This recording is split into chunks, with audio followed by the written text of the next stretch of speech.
반갑습니다. 충남 내포 수륙제의 재발견이라는 그런 어떤 그 학술대회의 종합 토론회 자장을 맡은 윤성룡입니다.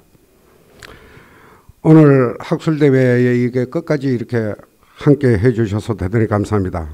이제까지 발표와 토론 해주신 여러 선생님께도 감사 말씀을 드립니다. 그리고 그동안 사회를 줄곧 맡아주신 우리 임석규 선생님께도 감사드립니다. 토론과 소위 말해서 토론에 대한 답변, 종합토론에 들어가기 전에 제가 좀 이와 관련해서 토론의 방향이라고 할까요? 이런 걸 좀 설정을 하기 위해서 이 세미나가 어떻게 기획되었는지 이런 것들을 좀 안내 말씀을 좀 드리는 게 좋을 것 같아요. 그래야 토론이 한 방향으로 좀 모이기도 하고, 이 자체가 사실은 어떻게 보면 수륙제 자체에 대한 어떤 전반적인 어떤 얘기가 거의 토론이 되지 않았죠.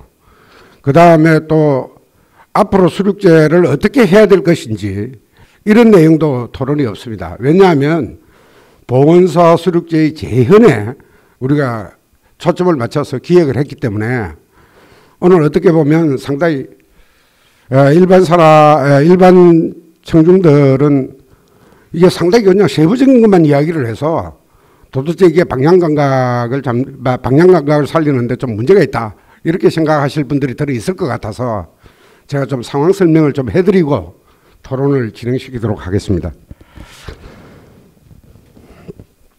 예, 가야산 보온사지는 여러분들이 잘 아시다시피 백제 때부터 조선조 이르기까지 한 1500년 정도의 불교 문화의 공간이자 내포 문화의 중심지였습니다. 서산의 마해석불이라든가 가야사, 개심사, 문수사, 일락사 등 이런 것들을 생각을 해보면 사실은 보온사지를 중심으로 한 이 일대가 경주 남산에 버금가는 불교 문화의 역사적 집산지죠. 그런 의미에서 사실은 어떻게 보면 현재 불교 문화의 역사의 현장이다 이렇게 볼 수가 있습니다.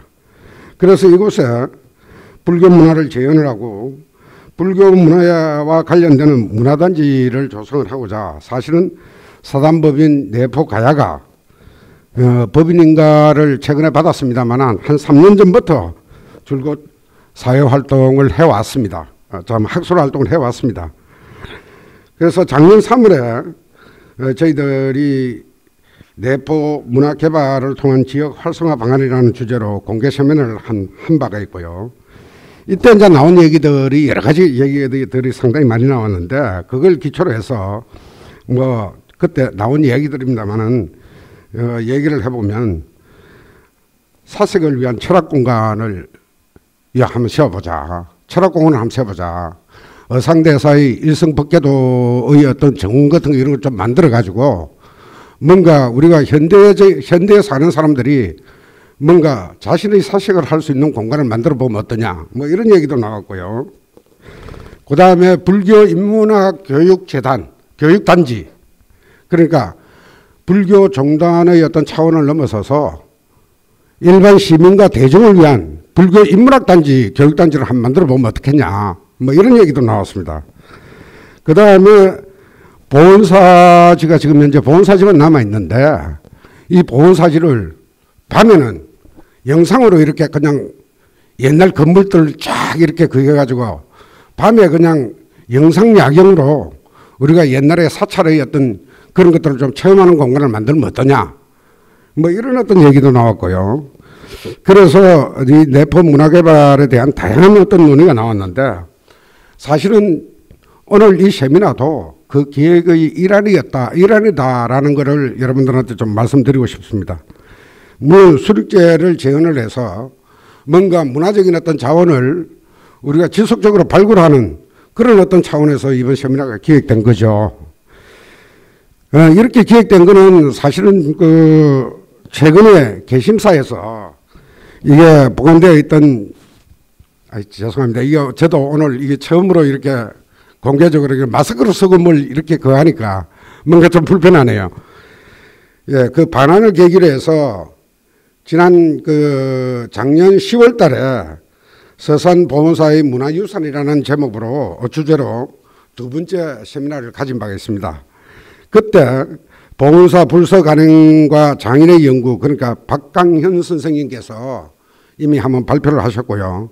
그 다음에 보문사 경판의 수중 연구라는 김여정 선생께서 또 이렇게 소위 말해서 목재에 관련한 그런 어떤 발표를 했는데, 이때 이미 경판 재질이라든가 경판 조성이라든가 판각 내용이라든가 역사적인 어떤 가치 이런 것들을 얘기를 하면서 그렇다면 우리가 이게 경판, 소위 말해서 목판 내용에 관련한 세미나를 한번 해야 되겠다라는 것이 그때 방향 설정이 있었습니다. 그래서 오늘 이런 어떤 세미나가 형성이 됐고요. 그때 이제 나온 얘기가 경판 중에 적어도 반 이상이 이 수륙제에 관련되는 제의에 관련되는 종교 의례에 관련되는 내용이다. 이래서 이걸 전체적인 어떤 국행 의례에 관련되는 내용인데 이걸 전체적으로 한번 어르문들을 한번 전체적으로 한번 살펴볼 필요가 있고 이걸 우리가 재연을 한번 해봐야 되겠다라는 게 이제 대충 그때 설정이 된 거죠. 그래서 사실 이런 학술대회가 형성이 된 거고요. 그래서 어떤 의미에서는 그런 어떤 반 이상이, 그러니까 목판본의 14종 중에 한 7, 8종이 다 수륙제와 관련되는 내용이라서 그때 이미 사실은 어떻게 보면 보문사가 수륙제의 중심 도량이었고 지금 문건이라든가 문집이라든가 이런 어떤 저서 속에서도 보문사가 지역을 대표할 수 있는 그런 어떤 수륙 도량이었다라는 것이 그때 인식이 됐습니다. 그래서 내포가야는 경판에 담긴 수륙제를 재현해 봄으로써 지금 재현을 하고 있죠. 사실은 초제가 9월 12일 날 초제를 지금 했고요. 지금 24일 날 사실은 실제를 마무리하는, 다음 토요일인가요? 다음 토요일입니다. 다음 토요일 날 실제로 마무리를 하는 그런 어떤 상황이 있습니다. 그래서 이러한 과정을 거쳐가지고 우선 사라져가는 내포의 문화 원형 이런 것들을 좀 되살려보고 거기에 그것을 토대로 해서 수륙제를 단순히 지금 현재 사마사나 영조사나 진관사처럼 문화재 차원 이런 어떤 차원을 좀 넘어서서 사실은 어떻게 보면 요사이 그런 거를 시도하는 데가 들어있죠. 지역문화축제의 수륙제를 이어가지고 지금 현재 부분적으로 시행하는 데가 들어있습니다. 그런데 사실은 그건 불교라는 종교적인 어떤 아니면 종교성 자체가 희석이 된 축제이기 때문에 세속적인 어떤 축제에 지나지 않죠. 이제 그런 부분들이 좀 있어서 사실은 종교적인 의미도 살리고 그 다음에 현대사회에 맞는 생동적인 어떤 내포 문화 이런 것들을 자리 잡게 하고자 사실은 어떻게 보면 이번 학술대회가 개최가 되었습니다. 그래서 어떤 의미에서 처음에 우리가 기획을 할 적에는 지금 당초에 우리가 그냥 고시한 그런 어떤 내용이었어요. 가령 예를 든다면 수륙제가 불교 일이긴 하지만 문화 전통을 개성하는 측면과 사회와 소통할 수 있는 아주 종합적인 의례이기 때문에 사실은 수륙제의 문화적 사회적 가치 이런 것들을 좀 한번 챙겨봐야 되겠다. 이래서 사실은 제1주제를 선택을 했었고요, 그때. 그 다음에 이제 두 번째는 사실은 내포 전통문화, 그러니까 내포 문화, 내포 문화 공동체와 수륙제가 어떤 관계가 있는지 이런 데 대해서 관심이 있어서 사실은 두 번째 주제를 그때 설정을 했었죠. 그래서 수륙제가 충청도에 오늘 발표가 잘 됐습니다만은 안전굿이라든가 그 다음에 서해안에 사실은 영왕제라고 불리는 무속수륙제라든가 그 다음에 전통유교 그러니까 소위 말해서 지역의 지방간들이 이제 정리를 한 여제 이런 거와의 어떤 관계가 어떻게 형성이 됐는지 이런 것들을 알고 싶어 가지고 사실은 내포의 문화와 수륙제의 관계를 좀 따져보려고 두 번째의 어떤 주제를 설정을 한 거고요. 그 다음에 세 번째 주제는 뭐냐면 이게 다른 그 수륙제의 어떤 경판과 구체적인 어떤 차이점이 있는지, 차이점이 있으면 그 지역적인 특성이 있는 건지, 뭐 이런 것들을 좀 살펴보면서 가야산을 중심으로 한 불교 문화가 이 경판 발간하고 어떤 관계가 있는지 이런 것들을 좀 살펴보려고 그랬습니다. 그래서 사실은 세 번째 주제가 수륙제의 경판과 특성, 뭐 이런 것들을 형성을 한 거고요. 그 다음에 이제 네 번째는 수륙제 임의의 가치와 특성이라는 얘기였는데, 사실은 앞으로 재현을 하는 과정에서 생기는 문제라든가 그 과정 속에서 앞으로 새롭게 이걸 재현을 할 적에 보완점이라든가 뭐 이런 것들이 뭐 어떤 게 있는 건지 이런 데 관심이 있어서 사실은 이 네 번째의 어떤 그 주제를 선택을 했습니다. 사실 모든 세미나가 다 그렇지만 첫술에 배부릴 수가 없죠. 이제는 이제 출발이고 오늘 테이프를 상당히 잘 끌었다고 생각을 합니다. 저희들이 생각했던 기본적인 어떤 주제의 첫 출발들은 잘 된 것 같고요. 그럼에도 불구하고 토론을 하실 적에 제가 말씀드린 이런 어떤 애초의 취지, 그 다음에 애초의 그 제목, 이런 것들을 좀 고려를 하셔가지고 발표자님들은 그걸 뽀라시셔서 답변을 해주시면 대단히 고맙겠습니다. 수륙제의 그 재현이라는 것은 기본적으로 불교의 종합의례이기 때문에 불교의 정체성을 살려야 되고, 그 살리는 가운데서 사실은 시민불교 내지 어떤 측면에서는 사회적인 어떤 뭐 규율 역할이라고 그래야 되나요? 뭐 하여튼 대보시회가 될 수 있도록 충분한 역할을 해야 된다. 이것이 이제 기본적인 어떤 틀인 것 같은데, 뭐 그런 측면에서 아마 답변이 있었으면 참 좋을 것 같다는 생각이 들리죠. 자, 그러면 우선 제1주제부터 김상길 선생님의 그 소위 말해서 토론에 대한 답변을 조금 한번 들어보도록 하겠습니다. 사실 김상년 선생님은 역사 문화적인 어떤 가치 줄곧 얘기하면서 억불시대만 얘기를 했는데, 제가 볼 적에는 거기에다가 좀 겸해서 근대 불교에서 제공량 불교에 대한 비판이 굉장히 많은데, 그 비판을 무릅쓰고 이게 소위 말해서 재현을 해야 되는 그 이유가 뭔지 이런 데서도 조금 설명이 부과됐으면 참 좋겠다, 이런 생각입니다. 예, 답변 부탁드립니다. 네 가지 질문을 주셨는데요. 제가 분류해 보면 첫 번째, 세 번째는 좀 맥이 통하는 것 같습니다. 조선시대 불교에서 호국불교, 또 수륙제를 호국불교라는 관점에서 이해를 했는데, 과연 뭐 그것만이 다이겠느냐, 뭐 이런 말씀 주셨는데요. 사실은 이제 조선시대 유학자가 있고 스님들이 있고 유불 논쟁이 있고, 이런 대립 관계에서 보면 그 굉장히 이제 역사를 보는 관점이 아주 단순해지기 마련입니다. 제가 드리고 싶은 말씀은 뭐냐면, 서산 스님, 사명 스님 이렇게 이제 수륙제문 쓰고 했는데 이분들에게서 나타나는 공통점들이 이제 호국이라는 게 보인다, 이런 얘기를 했었는데요. 사실은 서산 스님이나 사명 스님은 출가 이전에는 이미 그 유교 경전을, 유학을 어느 정도 일정한 수준까지 다 마치신 분들이에요. 이미 서산 스님께서는 16살 때부터는 서울의 성균관에 올라와서 그곳에서 유학 교육을 받으셨어요. 3년 이상을.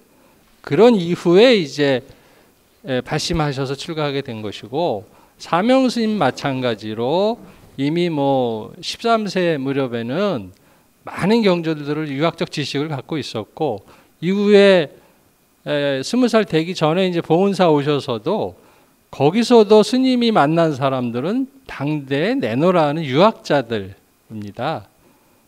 그래서 스님이 됐고 뭐 중생구제에 큰 서원을 가졌지만, 이미 스님들이 젊어서부터 스님들의 사고 형성과 가치관 형성 속에는 유학자적 소양을 밑바탕에 깔고 계세요.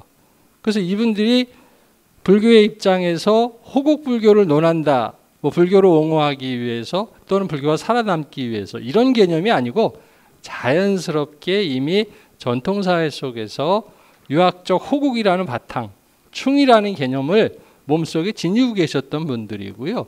그것이 수행생활을 하시면서도 자연스럽게 평생 이어졌고 결국에는 수륙제문에도 나타났다.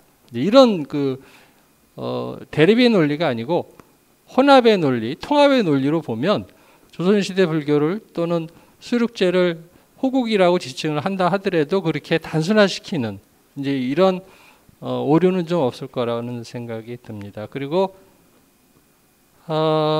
다른 질문에 이제 그럼 수륙제가 어떤 기능을 가지고 제가 물론 이제 뭐 사회 통합의 어떤 논리나 이런 것들이 좀 수륙제가 가지는 천도의 정신하고도 맞다 떨어진다라고 이제 그런 얘기를 했는데 사실은 16세기 이후에 불교계에서는 스님이 될 수 있는 길이 원천적으로 없어요. 그 이후에는 스님이 되면 불법적 신분에 포함이 됩니다. 공식적으로, 제도적으로. 그래서 어려서부터 출가의 큰 뜻을 갖는다 하더라도 이미 출가하는 즉시에 사회적으로는 예외가 되는 그런 신분이 돼버리는 거죠. 이런 상태에서 많은 분들이 출가를 못하게 됩니다. 그렇다면 출가의 서원을 갖지 못하고 큰 뜻을 갖지 못하신 분들이 이제 출가를 하게 되는 경우가 빈번해지는 거예요. 뭐 경제적 가난이라든가 집안의 몰락이라든가 이런 것들 때문에. 그래서 결국에는 조선시대 17세기 이후의 불교를 우리가 뭐라 그러냐면 신앙불교, 산간불교라고 얘기를 해요. 물론 사례를 찾아보면 많이 있습니다만 조선 후기에도 뛰어난 강사, 선사 스님들이 존재하긴 합니다만 불교계 전반적으로 보면 우리의 교학이나 선수행의 수준들이 많이 발전하지 못했던 시대예요. 결국에 불교의 흐름은 신앙으로 나갈 수밖에 없었고 대중들과 함께하면서 그 대중들 속에서 살아남기 위해서는 그 신앙불교 핵심에 자리 잡은 의례가 있었고 그 의례의 중심에 역시 수륙제가 있었다. 이런 좀 넓은 관점의 이해가 좀 필요로 합니다. 그리고 또 하나 질문 주신 게 그러면 21세기의 보온사가 왜 이 시대의 보온사가 수륙제인가? 또는 이 시대의 어장 스님들의 위상이나 활동 뭐 이런 질문을 주셨는데 그거는 사실은 제가 답변할 부분은 아닌 것 같고요. 뭐 이미 뭐 선생님께서도 사마사 수륙제와 깊은 인연을 맺고 계시니까 답은 이미 알고 계신 것 같아서 그건 제가 따로 답변을 드리지는 않겠습니다. 이상입니다. 다음 두 번째 주제로 넘어가겠습니다. 구미래 선생의 토론에 대한 김상수 선생님의 답변 한번 들어보시죠. 예. 첫 번째 이제 고병 시식하고 그 안중굿하고 이제 비교하는 문제에 대해서 이게 위상이라고 이라는 표현을 써가면서 이제 의문을 제기를 하셨는데 뭐 이제 불교 의식하고 무속 의식하고 위상 비교할 만한 게 아닌 거는 여기 있는 누구든지 다 알 거고요. 굳이 이상 얘기는 할 필요 없을 것 같아요. 단지 이제 무속 의식이나 불교 의식이나 이 내포 사람들, 이 지역민들의 생활에서 어떤 의미를 갖고 있었는지, 그리고 각각의 그 의례 구조나 그 행위나 그 몸짓, 그 언어들이 또 어떤 상징성을 갖고 있는지 그 부분에서 비교가 들어가는 것이지 위상 얘기는 할 필요 없을 것 같습니다. 그리고 이제 그 전시식이나 이제 물론 굳이 비교를 하자면 전시식 개념이 더 유사성을 갖고는 있겠죠. 구병시식보다. 하지만 내포 무속에서 어떤 수배에 대한 인식을 전제하고 이제 비교한 것입니다. 내포 무속에서 수비는 신들이 시종격인 하위신이지만 병탈을 가져오는 신이에요. 그래서 이제 그 자기네들 인간사에서 가져오는 많은 문제들이 수비에서 이제 비롯된다고 이렇게 인식을 하고 있기 때문에 그 수비신을 다스리는 그런 의식인 거죠. 그 다음에 이제 구병시식에 차리는 재물 얘기를 하셨는데, 뭐 이제 구병시식에서 총 49개를 차린다고 그랬는데, 뭐 특히 재물로 이러한 요소들이 있는지 궁금하다고 이제 그걸 하셨는데, 그건 정말로 기주의 상황에 맞게 굉장히 융통성 있게 그렇게 정하고 있는 것 같고요. 근데 기본적인 요소들은 있어요. 먼저 이제 항상 어떤 의식에든 시루떡이 빠지진 않아요. 그 시루떡하고 백물이라고 하는 백설기떡 그건 반드시 들어가고요. 그다음에 나물하고 삼색실과는 꼭 들어가요. 그리고 이제 물, 그 술도 들어가는 경우가 있고, 근데 그러니까 나물하고 삼색실과 시루떡 그 종류는 굉장히 어떤 의식에든 빠지질 않는데, 그래서 이제 제가 이제 그 자료들을 보면서 아, 시루떡이 왜 이렇게 자주 등장하나. 물론 이제 계절 저기에서도 굉장히 많이 아, 이 사람들이 혹시 떡 먹기 위해서 이걸 만든 건 아닌가 그 생각까지 들 정도였습니다. 그리고 이제 그 아까 영왕제 얘기 나왔는데, 물론 이제 무속 종류에 따라서 차리는 재물도 정말 고임 성대하게 하고 막 소머리 돼지머리 안 치고 막 돼지머리 위에다가 뭐 삼지창 꽂고 하는 그런 종류 재물 진설도 있긴 있어요. 하지만은 뭐 안택이나 병경 같은 데서는 굉장히 간단하게 그냥 가정 제사 지내듯이 그렇게 차리는 게 대부분입니다. 그다음에 이제 종이로 만드는 신의 상징에서 이목 번 입회뿐만 아니라 이제 종이로 형상화한 전제 뭐 이렇게 넉전이나 지읒 말씀하셨는데요. 이거는 이렇게 논평자 그 의견을 이제 적극적으로 제가 수용을 하겠고요.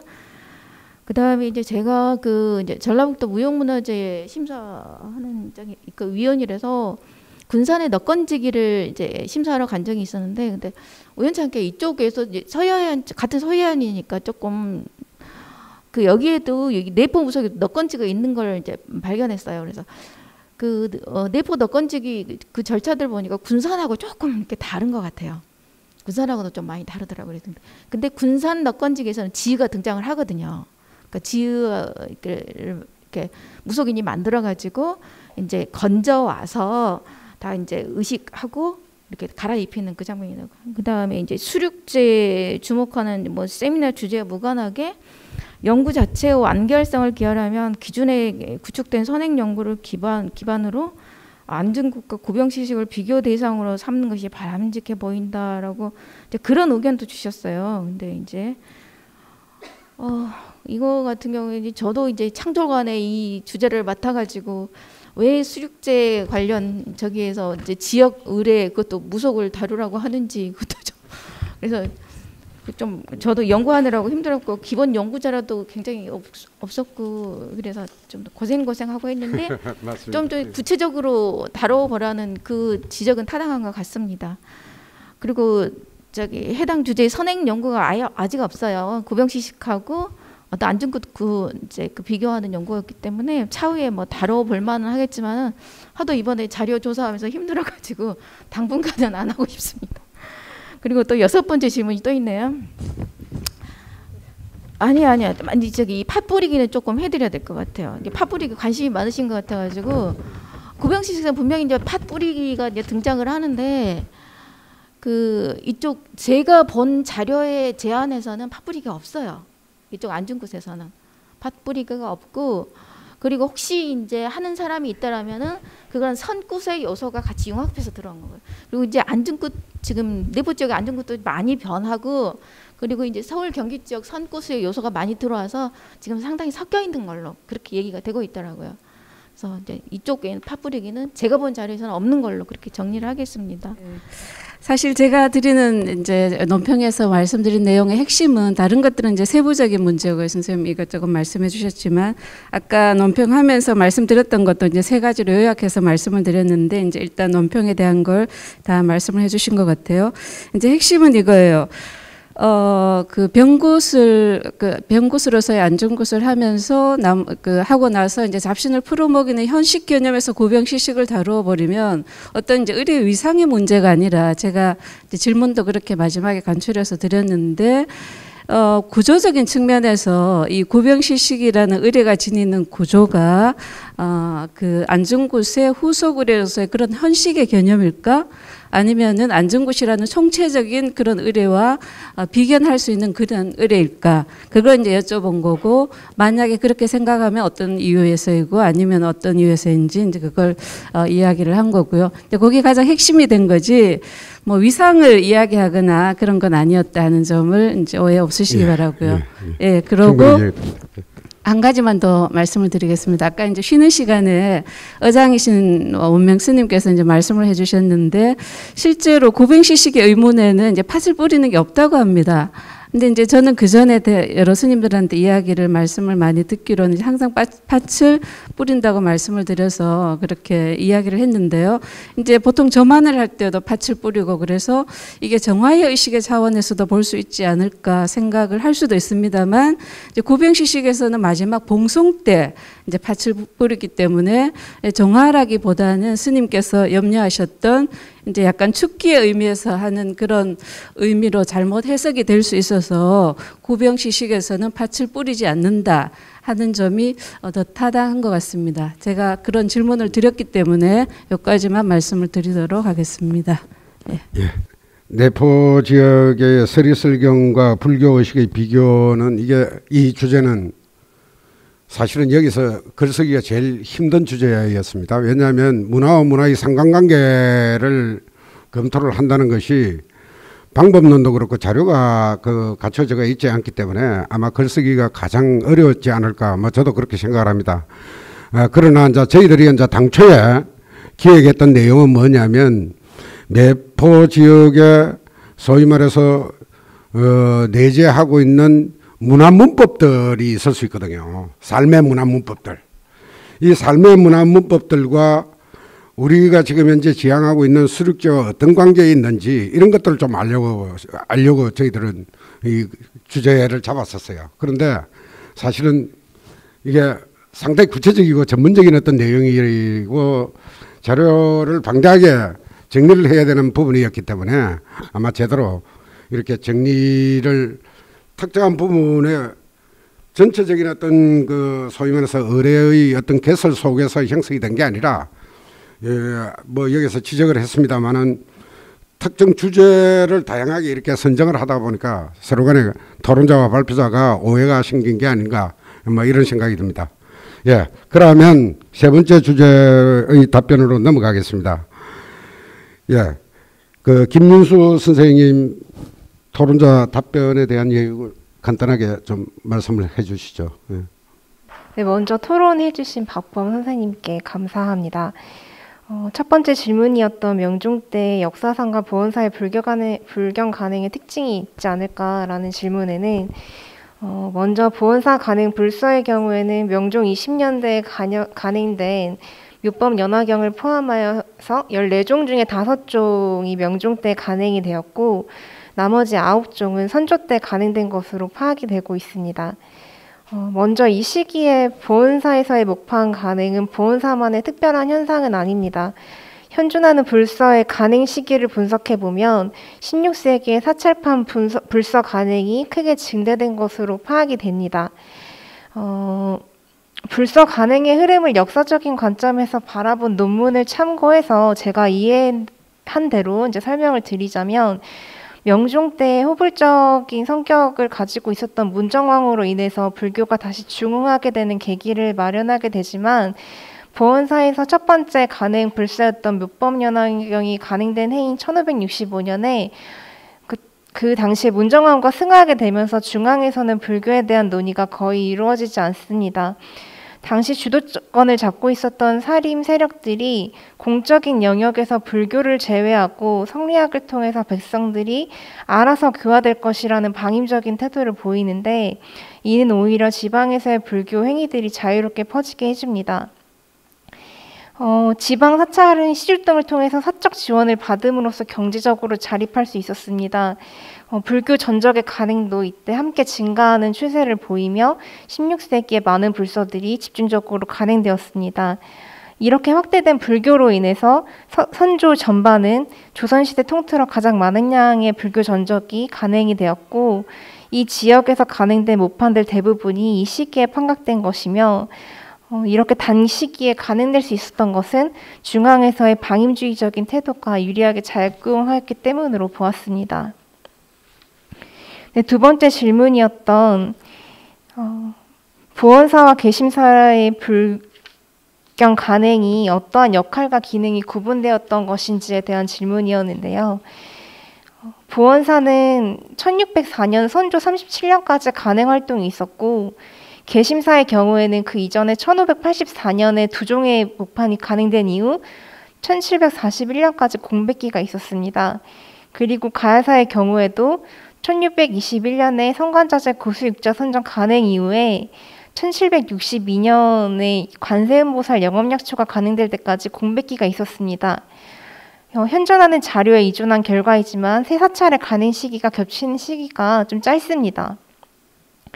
가야사에서 제지를 제작하긴 했지만 이 시기에 거의 보원사에서 간행이 이루어졌기 때문에 보원사가 주축이 되어서 타 사찰의 간행을 이끌어 주었을 것 같다는 생각이 듭니다.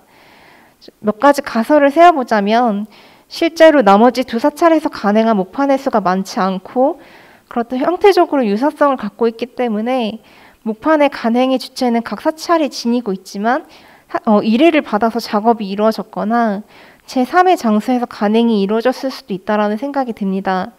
학술적으로 증명된 부분은 아니지만 가야산에 이제 남아있는 100여 개의 폐사지 중에 빈발이라고 불리는 능선에 인경사라는 곳이 있었으며 그곳에서 실질적인 인쇄 작업이 이루어졌다는 구전이 있다는 기사를 읽은 적이 있습니다.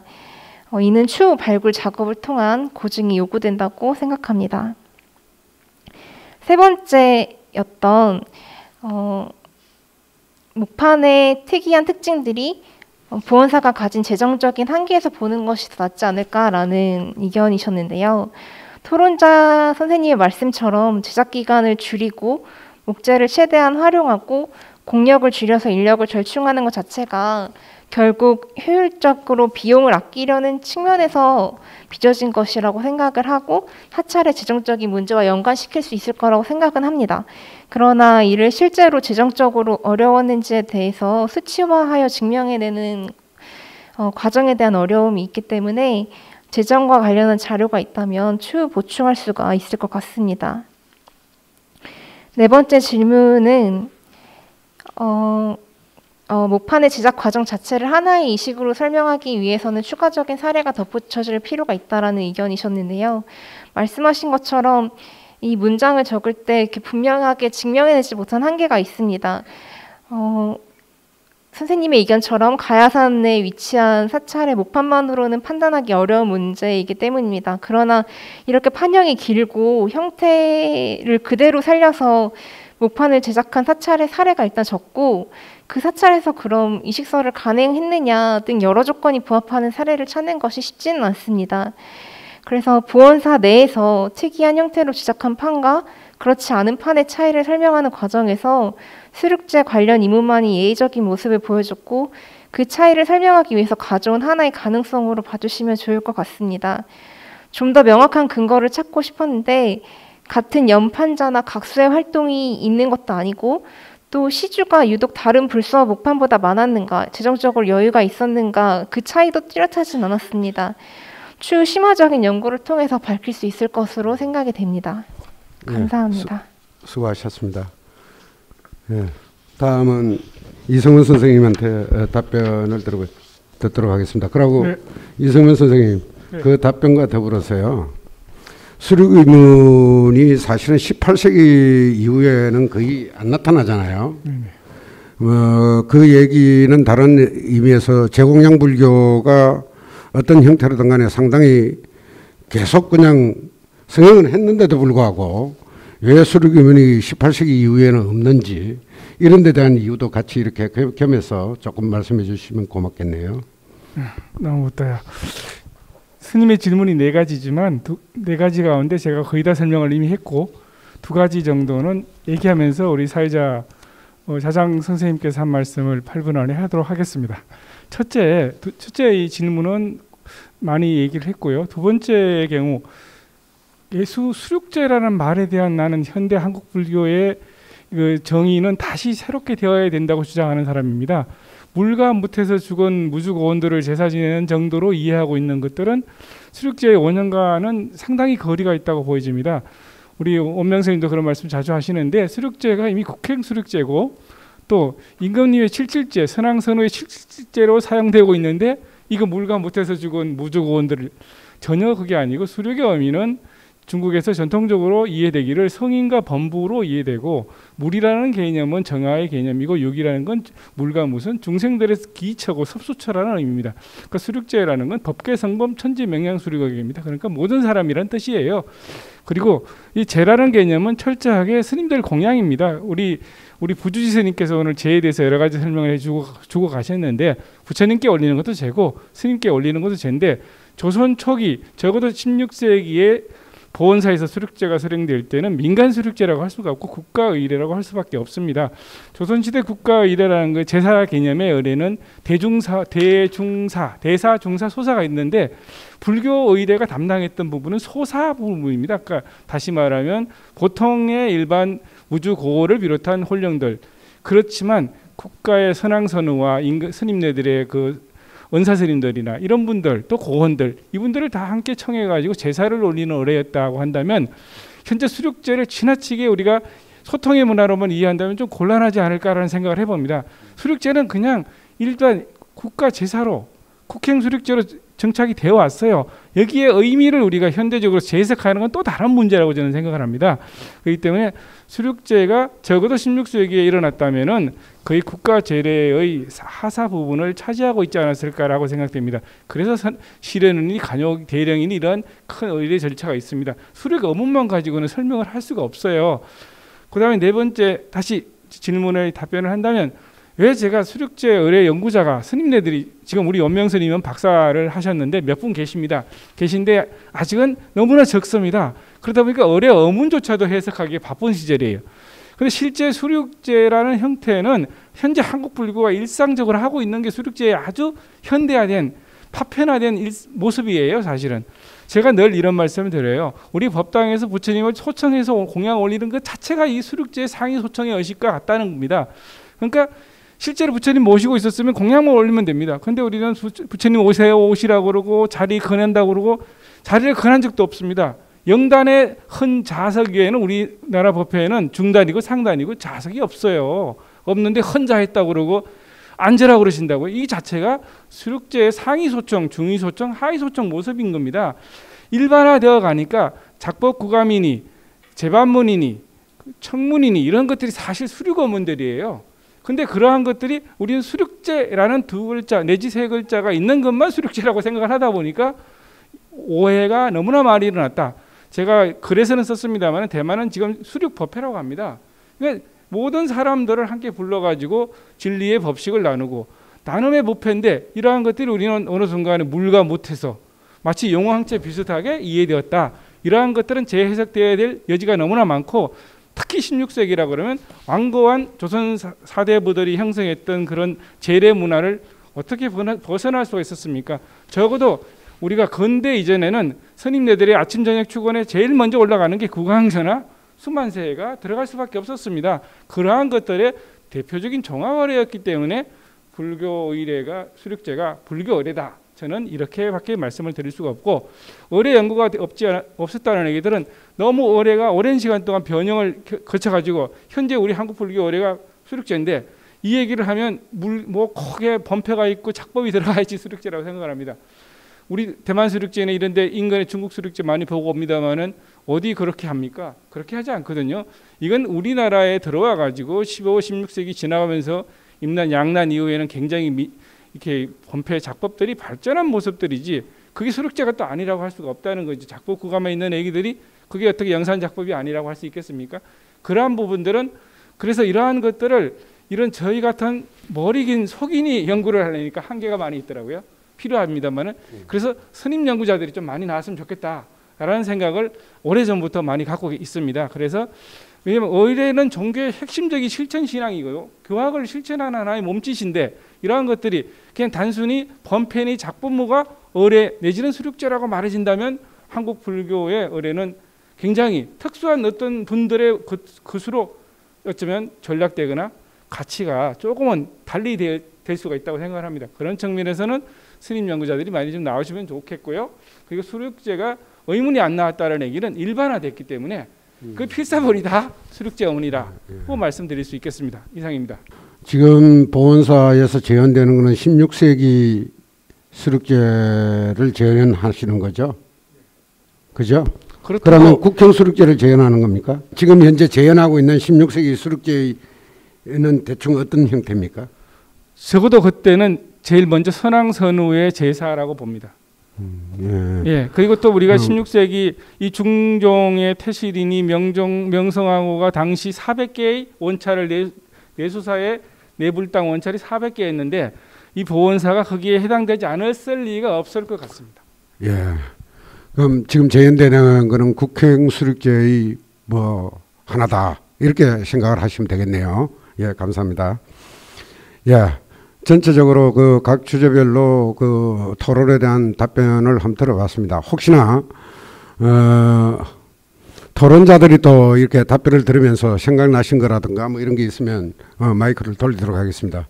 그 사마사 국행 뭐 국가무형문화재라고 수륙제 전승이라든가 그 어떤 그 설행하는데 더 유리하다고 볼 수도 없습니다. 사실 어떻게 보면 제 생각에는 24일 날 보원사 수륙제를 뭐 재현 내지는 복원 또 아니면 뭐 그렇게 만들어가는 16세기적 형태가 오히려 조금 더 21세기적으로 자유롭고 자기 규정적으로 어떤 의례를 만들어갈 수 있을 가능성이 훨씬 더 짙다는 거죠. 제가 사마사에 가서 하고 있는 게 감노탱을 사마 버전으로 21세기를 하고 있어요. 몇 가지 의견을 제시했는데도 반영되는 게 있고 반영되지 않은 게 있어요. 저희 같은 의례 연구자들은 그 세계적으로 축제라는 게 지난 시기에 전통 시기에서 억제된 것이 식민 시기를 거치고 다시 이 복원되는, 그러니까 의례라는 거는 기본적으로 잡다할 수밖에 없거든요.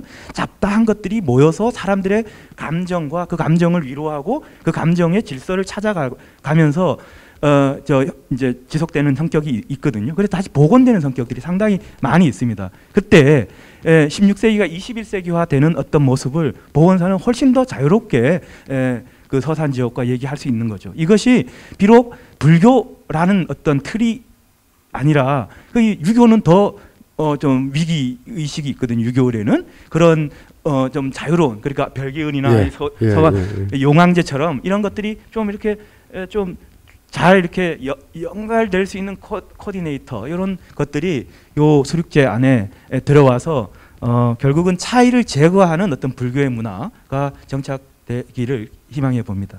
소위 말해서 우리 일반 시민들의 기층 신앙에 관련되는 신앙심에 관련되는 이런 것들을 잘 살려서 수륙제를 뭔가 이렇게 대중들이 호응하고 대중들의 종교적인 어떤 욕구를 충족할 수 있는 그런 어떤 수륙제가 되시면 좋겠다. 뭐 이런 말씀이죠.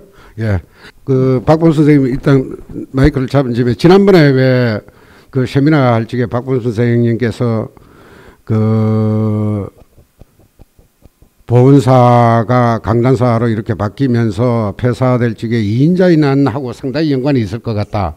이렇게 얘기를 하신 예가 있어요. 보스님이 홍성 사람이더라고요. 보스님이. 그래서 혹시 이 명성황후, 보우, 명종 뭐 이렇게 그냥 그 다음에 2인자의 난 뭐 이런 등등 연관을 해서 역사적으로 이렇게 좀 이렇게 보훈사를 조명할 수 있는 그런 그 생각이 그런 틀이 좀 있으면 지금 뭐 마이크를 잡으시면 같이 이렇게 답변 의견을 좀 얘기해 주시면 좋겠는데요. 저는 작년에 그 보원사의 그 명종 이후부터 그 일제 시대까지 폐사되는 과정에 대해서 발표를 했었는데요. 근데 그런 과정에서 보원사가 어떤 과정에서 폐사가 됐는가를 좀 살펴보니까 우선 첫 번째 제일 특이했던 거는 이 사실 명종대 하면은 이 보우랑 그 왕실과 관련된 이야기들을 많이 하는데 특이한 거는 이제 그 사실 중앙에서 그 왕실의 관계가 끊긴 이후에 사실은 보원사에서 불서를 관행을 하거든요. 그러니까 그런 거는 아까 그 발표자 선생님께서도 말씀하셨듯이 굳이 중앙과의 연결이 아니더라도 지역 차원 내에서 사실은 이 수륙제 관련된 그 이 목판들이 간행이 됐다는 걸로 받아들이는 게 좋을 것 같고, 저는 개인적으로 너무 그 중앙의 중요한 인물들과 연결짓는 게 과연 어떤 의미에서 보면은 무조건 좋은 것인가라는 개인적으로는 회의는 있습니다. 그래서 오히려 그 보건사 나름의 어떤 그 지역적인 특색, 사실 이 내포가야를 하는 이유가 내포가야의 그 다른 지역과의 다른 지역적 특성에 대한 이야기를 하는 거잖아요. 그런 걸 찾으려면은 차라리 외부에서 찾는 게 아니라 내부에서 찾아가면서 충분히 그런 것들을 확인할 수 있는 모습들을 볼 수 있고, 지난번에 작년에 상산산맥 관련돼 가지고 이야기를 하는 거, 상산산맥의 주인공이 이렇게 유명한 인물은 아니거든요, 사실은. 그런데 거기에 우리가 주목하는 이유는 뭐냐면 그런 사람조차도 가야산을 되게 특이하게 봤다는 거거든요. 그런 자료들을 찾아보면은 충분하게 이 보건사의 어떤 그런 가치들을 찾아볼 수 있을 거라고 생각이 듭니다.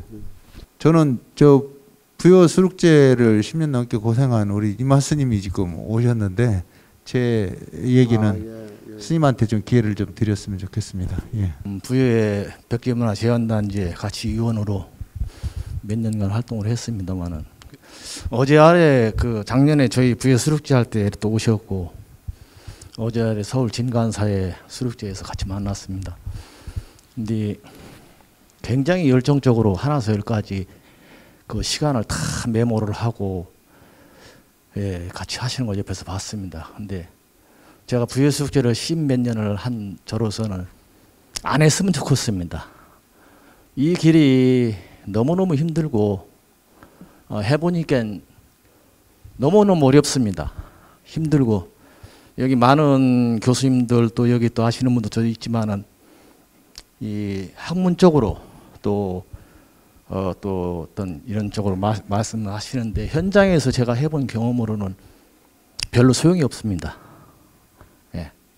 오늘 토론 주제 하시는 것도 많이 들어봤는데 지금 정범 선생님이 머릿속에 있는 것은 이 수륙제 역사가 아니고 또 여기 설행하는 그런 교육은 나중의 얘기입니다. 지금 정범 선생님이 할 것은 이 가야권에 있는 이 내포 수륙제가 발견됐을 때 또 이것을 재현하고 복원하려고 하는 것 같은데 제 생각으로는 이게 그 16세기에 이렇게 경판에 나왔다고 하는데 그거보다도 무형의 문화재 가치는 항상 현재 진행형으로 보고 있습니다. 400년 전 거를 뭐 재현하고 복원한다는 것보다도 지금 현재 이 수륙제 의문을 가지고 이 지역 사회에 이 수륙제가 보건사 수륙제가 어떻게 이 지역에 살고 있는 민초들하고 불교의 역할이 수륙제가 어떻게 해나갈 것인가. 나는 이것이 중요하고 근데 오늘 토론회를 보면은 그런 방향 제시는 아무도 안 하시더라고요. 그런 것이 많이 안타까웠습니다. 그런 부분에 대해서도 저번에 뭐 세미나를 어떻게 하셨는지 모르고 이번에 와봤는데 정범 선생님이 그런 힘을 덜어주시려면 여기 계신 분들이 이 보건사 수륙제가 어떻게 갈 것인가 또 어떻게 이 지역에 저기 할 것인가 그런 것이 중요하지 않는가 저는 그렇게 생각하고 있습니다. 이상입니다. 이 수륙제가 2000년도 이후에 한국에서 굉장히 지금 현재 불교를 중심으로 해서 굉장히 뜨고 있거든요. 그런데 이 뜨고 있는 데 대한 여러 가지의 어떤 문제점을 제기할 수가 있어요. 첫째는 뭐냐면 근대 불교가 사실은 한영훈 선생부터 시작을 해서 제공량 불교라고 비난을 엄청나게 많이 받았거든요. 기복적인 불교를 흘러갔다는 얘기죠. 저 무차 대회를 안 했다는 얘기입니다. 수륙제가. 이제 그런 데 대한 어떤 비난이 이제 제공량 불교에 대한 비난이었고, 그래서 근대 불교에 오면 사실은 어떻게 보면 이게 어떤 의미에서는 근대 불교의 이름으로 또 이렇게 그냥 제재를 받죠. 그래서 그런데도 불구하고 지금 와서 수륙제가 다시 한번 이렇게 그거 한다는 얘기는 무차대의 어떤 의미를 살려서 사회적으로 불교가 제대로 역할을 하자라는 거하고 이게 맥을 같이 하지 않으면 사실은 수륙제의 어떤 재현이 별 의미가 없다는 거죠. 그건 문화재적인 의미밖에 없어요. 그렇죠. 그러면. 그 다음에 이제 두 번째는 뭐가 있는가 하면 우리가 이렇게 얘기할 수 있어요. 지금 조계종은 선종이잖아요. 선종이기 때문에 사실은 어떻게 보면 조계종은 사실은 어뢰 부분들을 많이 버린 거예요. 버리고 뭘 받아들였는가 하면 밀교를 받아들였어요. 다란을 받아들였단 말이죠. 아주 간단한 다란만. 그러다 보니까 사실은 한국적으로 전통적인 어떤 문화와 결합된 이런 어떤 수륙제에 관련해 가지고 이게 조계종이 얼마만큼 이걸 수용할 수 있는지 아까 범패성녀들의 어떤 그 얘기가 나왔는데 선종종단에서 지금 최근에 뭐 단일 계단으로 그래 가지고 뭐 통일 배보집도 나오고 그렇지 않습니까? 이사님 죄송한데 시간이 너무 지나가지고요. 예. 정리해 주셨으면 좋겠습니다. 예, 정리하려고 그래요. 네. 이런 어떤 부분들도 사실은 어떻게 보면 이 근본적으로 이 수륙제와 연관을 해서 정관에서도 정리를 한번 해야 되지 않을까 뭐 이런 생각이 좀 듭니다. 예, 이상으로 그 전체적인 어떤 수륙제 세미나 이걸 마치도록 하겠습니다.